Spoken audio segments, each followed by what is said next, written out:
talk about our new coach, Nick Nurse. I'm going to go right into the quotes from our guys. So Tobias Harris said, "I think you guys are going to see this year an offense that's going to be really created through movement, body movement, ball movement, actions, cutting, DHOs, the ball swinging side to side.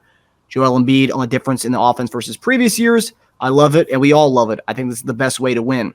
Embiid pointed specifically to the ball movement from side to side, getting everyone involved. Says he never liked the idea of just being a scorer. He wants to be a playmaker. Daniel House said it's a lot more selfless basketball. It's not so much of two guys having the ball. Doc is two-guy ball dominant. Nick Nurse is everybody play together. Everybody work for each other. So it's obvious that the players are loving what Nick Nurse is bringing so far, while also subtly calling out Doc Rivers in a way. I have two questions for you guys. Do you think this says more about the movement in Nick Nurse's offense or how static Doc's offense was? And based on what we're hearing about the offense from Tobias, Embiid, and House, who's going to have the easiest transition? And is there anyone you could see struggling with this new offense that Nick Nurse has? Well, first we got to lay out some facts based on those comments. Please, let's go. I love facts. The first fact is last year we had the MVP. Last year we finished with the third best record in the NBA. Yep. And last year we had a 3-2 lead in the conference semifinals with a home game. Those are facts, right? Yep. Yeah. So if we're going to knock Doc, are we giving him any credit for any of that? Because if we can't give him any credit for any of that, we can't give him any blame either. Yeah. Yeah. So we can do whatever we want to do and talk however we want to talk. Let's accomplish that and beat it. That's what it comes down to.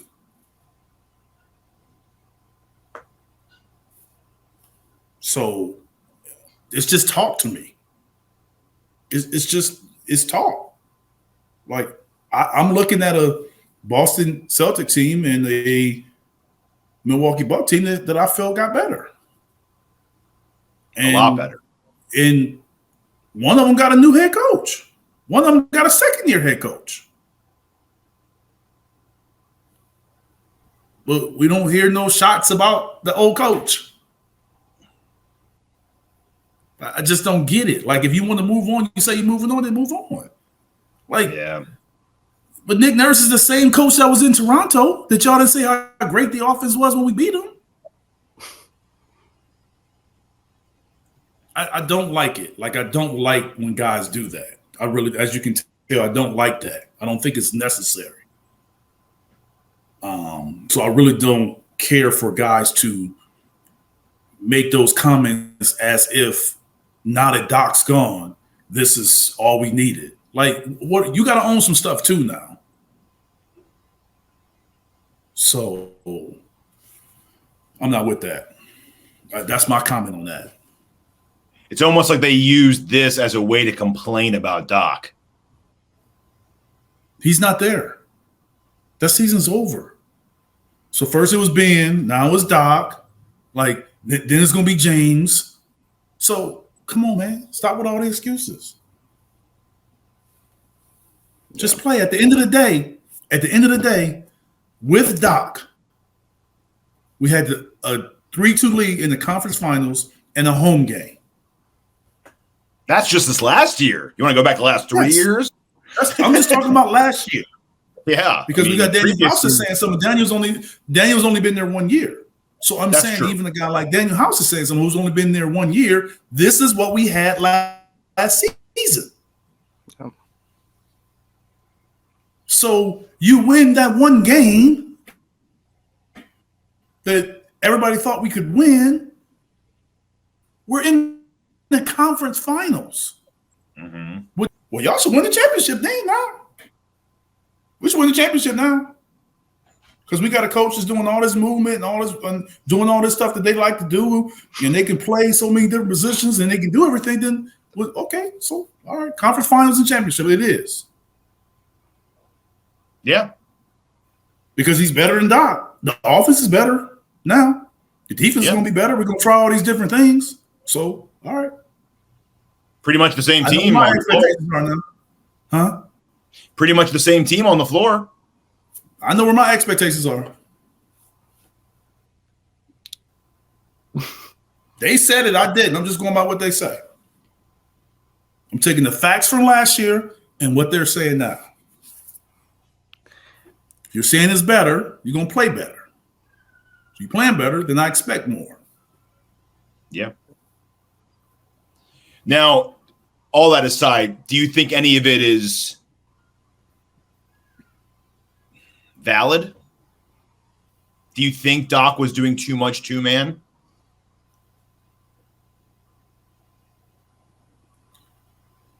No. Did you see a lack of like other movement, off-ball movement? I mean, I think Tobias could have a gripe of not getting enough touches, but I don't think he's gonna get enough touches this year either. So what's changed? Is Maxey and Joel not going, and if James is there, not gonna shoot?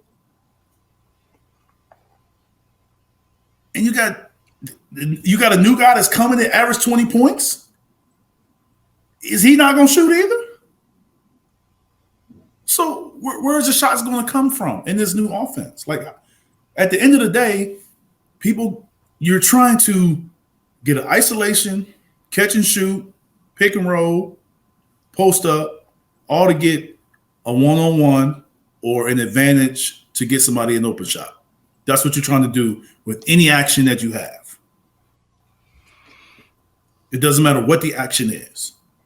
And the better players you have, the more they draw interest and they draw the defense towards them, that opens it up, either opens up wide open shots, cutting lanes, or offensive rebounding opportunities for other people.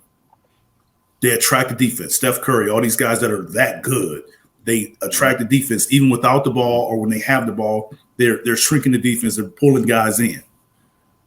That's what you want in the offense. It doesn't matter how you do it, that's what you want. So at the end of the day, Nurse can put whatever he want in. Everybody that's walking into that arena that's coming to see that game, no, the 76ers' number one option is Joel Embiid. That we know. And they want to get him the ball as many times as possible.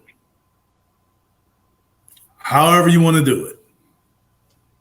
Doc had one way to do it. Nick Nurse has another way to do it. Doc Rivers' way got an MVP, a runner-up MVP, and now guys are saying it was stagnant. And the league leading assists. And now guys are saying it was stagnant. So it could be a shot at Doc, but it could be a shot at Joel's MVP. Yeah. Well, he's kind of taking a shot at it himself, isn't he? I've never heard him complain about scoring before in my life, though. That's new. Yeah, 2 scoring titles later. Yeah, scoring isn't everything. Yeah, no shit. Because it didn't lead you to a championship? Is that why? Because it just gave you a scoring title? But scoring also, some people can't maintain it. It's not, everybody's not Allen Iverson, where they have the energy to maintain that scoring every year. Yeah. So if you see a drop off, that could be a sign that a drop off is coming. Oh, he's trying to prepare for it ahead of time? I mean, a drop off from 34 to 30 is a drop off, but it's still good scoring. You know what I'm saying? Yeah. But the drop off could be coming. But he says he wants to play make more, so those assists should be going up a little bit too. Definitely. Well, he can't play make unless he I know a clear way he can make plays. Go get on the block. Yeah. They can't guard you one-on-one. That's the play. They put 2 people on you, pass the ball. It's not hard to figure out. But it may be stagnant though. but they'll rather him run around and be on the perimeter and cut and dive and run, and hold the ball up top and do all this, positionless basketball and do all that, and same thing. And people aren't going to double team him when the further away he is from the basket. They aren't going to double team him, which makes their defense better. If he's not drawing a defense and he's not drawing double teams. And then the kind of answered it, but the other part to that question, with those offensive philosophies. So your answer was Tobias. You think he'd excel more at those, or you could see him taking off with that? No, I mean, I think that I think from Tobias' standpoint, if I'm debating for Tobias, Doc's offense did make him more of a spot-up shooter. Yeah, he stood around half the time. But I don't know how you can put in an offense with movement without him having majority of his shots being catch and shoot, and you have James, Maxey, and Joel. I don't know many quote-unquote fourth options that get more one-on-one options that's in the starting lineup. You'll see some fourth options that are reserves that come in from the bench when one of those top three or two of those top three are out the game. And you see them get more touches like that. I don't know how he's going to get all of those touches and all of those shots in his starting lineup. I don't know how it's possible. So like, what movement are we going to have? Like, I'm interested to see the kind of offense we're going to have. That one, Joel, is he going to be on the perimeter more? Is he going to be on the block more? Or is he going to be in the paint more? Maxey, like, we know he can score quick, but how? I mean, are we running? Are we in transition? Are we running a lot? Are we pushing the ball? Are we shooting quick? Like, what are we doing that's going to change it for Tobias? I guess I got to wait and see. Do you think we'll see any of this on Sunday during that preseason game, Eric? Or no, we're not gonna. We're gonna be very vanilla. You'll have some sets. You'll have some sets as far as what they're going to run. I don't know. They're not going to pull out the whole playbook, but I mean that's what preseason is building yourself for the season. So they're going to have to show some of it early on. So those first few possessions and first 6 minutes of the game will be interesting to see if they all play. Like, we don't even know if Joel's going to play. But eventually he's going to have to play some preseason games, and they're going to have to get their unit, whomever that first unit is, some reps. I'll tell you who I see would struggling in that would be, if we're talking about a lot of off-ball movement, it would be James if he stuck around, because James, for the most part, dishes and just stays right there where he was. James is not a big off-ball movement guy. That never has been in his career. So it was interesting that he said, or someone. But James is also the guy that everybody said had issues with Doc offense. I know, that's the weird thing. Yeah. Yeah, but that was more of a two-man game, though. That's a two-man game. Harden maybe wants a one-man game. No, I don't think he wants one. He knows that. His name is Uno, no? Yeah. That's true. Yeah, I don't know, but I'm just saying, like, it's a lot to be resolved and a lot to be seen. I mean, just generally, you covered most of it. I think it does. I think it does both. I think it's good. It's good to try these different things and maybe unlock more potential out of some of these guys. And I think my guy to excel most off of it, I think I picked Tobias Harris. I just think I think he's so underutilized. And yeah, some of that, like you said, could just be simply because only so many shots are put up in an NBA game, and there's just not enough for him to get a good, healthy workload every night. It's just not, unless someone's out. but it'd be nice for him to find easier buckets instead of always doing his pump fake ISO game. I'd rather see him do some off-ball stuff and get some easier buckets in the paint. And he's so physical when he actually gets down there, and usually a mismatch for smaller guys.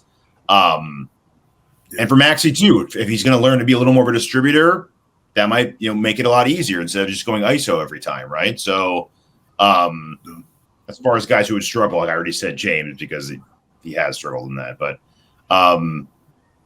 yeah, overall, I mean, I it's positive.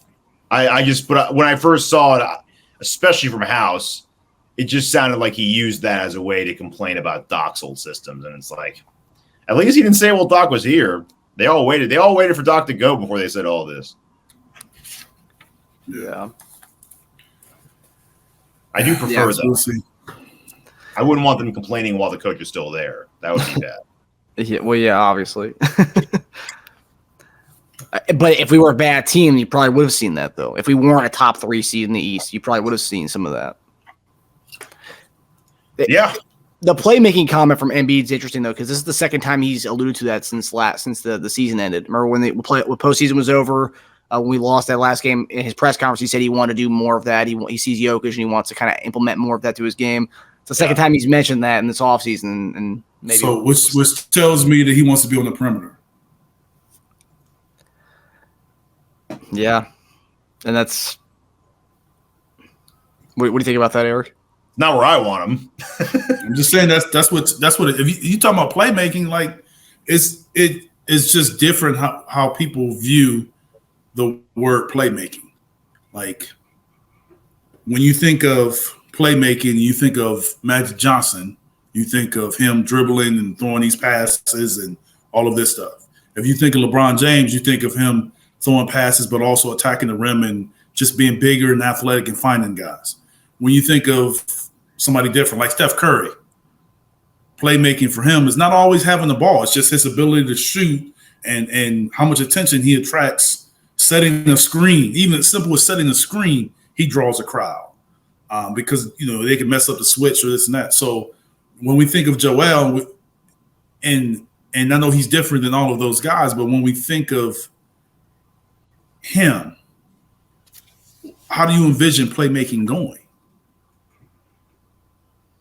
You know what I'm saying? Like, to me, Joel has an advantage every single night.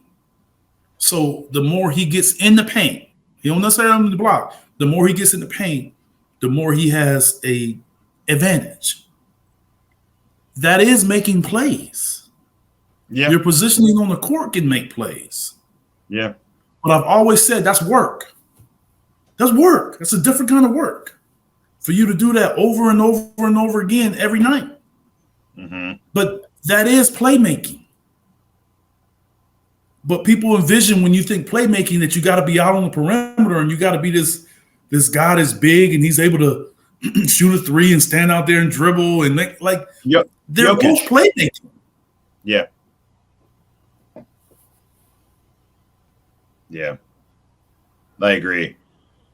Plus, I guess at least playmaking for him makes more sense if when we do lose Harden, we don't get back like a real typical point guard. That we might need a little more uptick from everyone doing a little more playmaking for others. But I don't want to turn Embiid into Jokic. I don't understand, because if you have him, who's an MVP, and you have a guy that you're about to give $200 million to, or close to that, that's a guard. Then what do you mean we need a guy to make plays? Like, you'll get somebody else. We'll get another guard. If James is moved, we'll get someone else. It may be more of a shooting guard and maybe not a primary ball handler, but you don't have enough with Maxey and James? With Joel? You look at Denver, who won the championship last year.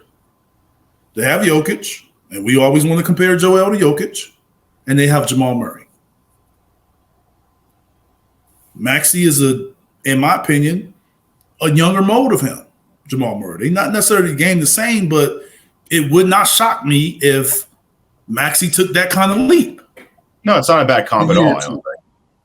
You know what I'm saying? If it would not, that wouldn't surprise me.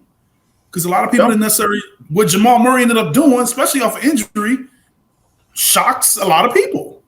His playoff run.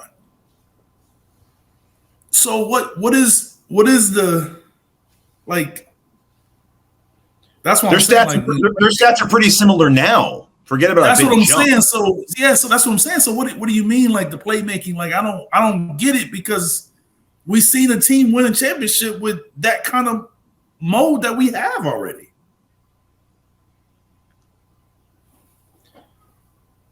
But if you're adding up Murray's and Jokic's assists, they like that dominates Embiid's and Maxey's if you add those up. So there would have to be a little. James is the primary ball handler and Maxey isn't. Yes. But if Maxey's the primary ball handler like Murray is, his assists would go up. I don't know how much, but his assists would go up. Go up a little bit, yeah. And Joel is maybe he don't have as many assists, but he averages more points.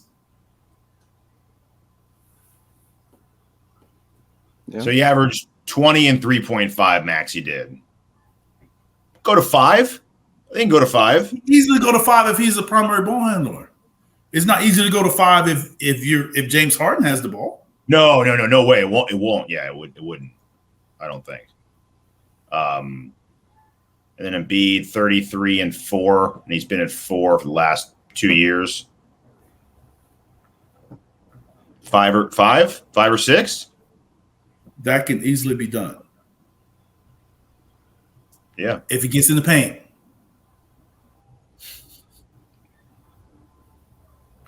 There was some clips from him at training camp getting a nice little layup. And it can easily be done too. If James is not the primary ball handler. Like if they move James and get someone else that's more catch and shoot, it can be done. Yeah. And I think a lot of that falls in line with the constant ball movement and giving nature of the new offense without James there. I think that falls in line. Yeah, I don't know, but the constant ball movement isn't necessarily going to give you assists. It's just the ball just doesn't stick. Yeah, it is if they double on Embiid. If the ball doesn't stick, that doesn't necessarily. If the ball doesn't stick, that doesn't necessarily equate to more assists from you. That's true. Not yeah. from Joel, it doesn't necessarily mean more assists from Joel. It means more people are touching the ball more often. Yeah, I assume that would hopefully start from a double-teamed Joel. Yeah, you don't need ball movement and man movement for that. That would make things a lot easier. Go down there and get the position and give him the ball. Well, they're not going to double him they're not going to double him at the 3-point line, though, are they? No. So the assists aren't going anywhere. They're not. That's why they're not moving. But we talk about Joker. Joker plays on the perimeter, but he also gets on that block a lot. Yeah. I watched him in the conference finals and the finals every game, and he gets on that block. Yep. I'm curious to see what the Embiid's when we do the season prop episode and what his season bets are going to be for assists, what number they put him at. Can't wait for that. Oh, yeah.